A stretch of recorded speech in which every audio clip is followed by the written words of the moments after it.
Hello mga ka-farmers. Magandang araw inyong lahat dyan. Mga ka-farmers, grabing ulan dito sa amin. Kasi bagyo ngayon. Bagyo dito sa amin. Dito yung bagyong Ferdy. Dito tumama sa amin. Pero kahit maulan na may kasamang hangin, laban pa rin tayo. Ano? Lakas ng hangin, ayun. Yung farmers, lakas ng hangin. Ito. Yan, saka dulas ng daan. Ngayon pupunta ako ngayon sa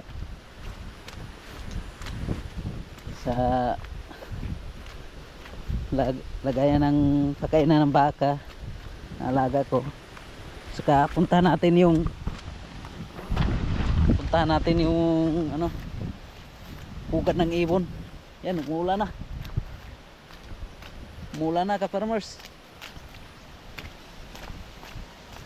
Samahan niyo ako, punta natin yung pugan ng ibon kung andyan pa ba, baka natangay na ng hangin yung itlog niya, baka nalaglag na yun. Kumustahin natin, samahan niyo ako, tara. Ka-farmers, kasang hangin, saka may kasama pang ulan. Yan, mababasa tayo nito. Ulan na, yan, umulan na. Pero kahit na wala, di ako nakadala ng payong. Pero laban pa rin Dito tayo daan ka-farmers. Mahirap dito ang daanan. Pero shortcut na tayo.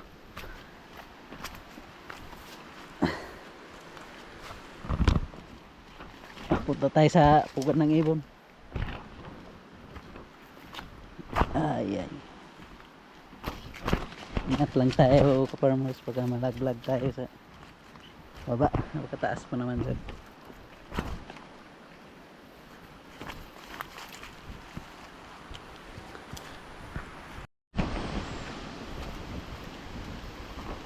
Ka-farmers, umuulan na.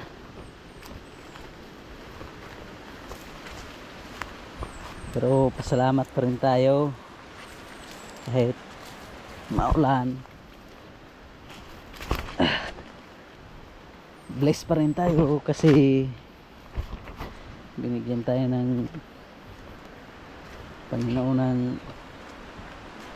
araw na kahit ginising pa tayo.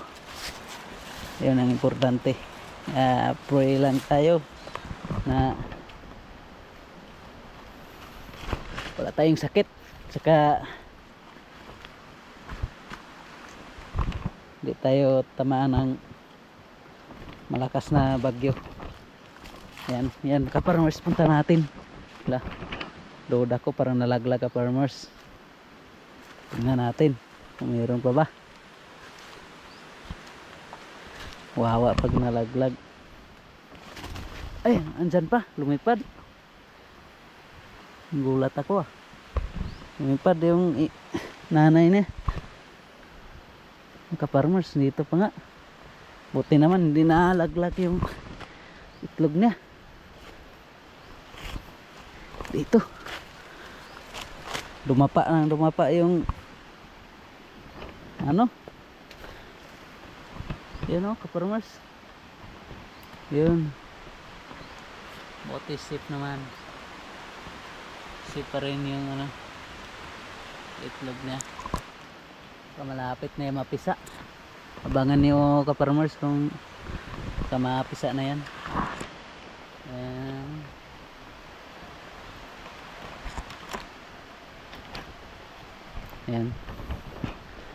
Yan muna update natin ka-farmers. Yan muna update natin dito sa pugan ng ibon sa probinsya. Yan ka-farmers, lakas ng ulan. Ano? Ewan ko kung makita ba yan. Pero malakas. Yan muna. Salamat.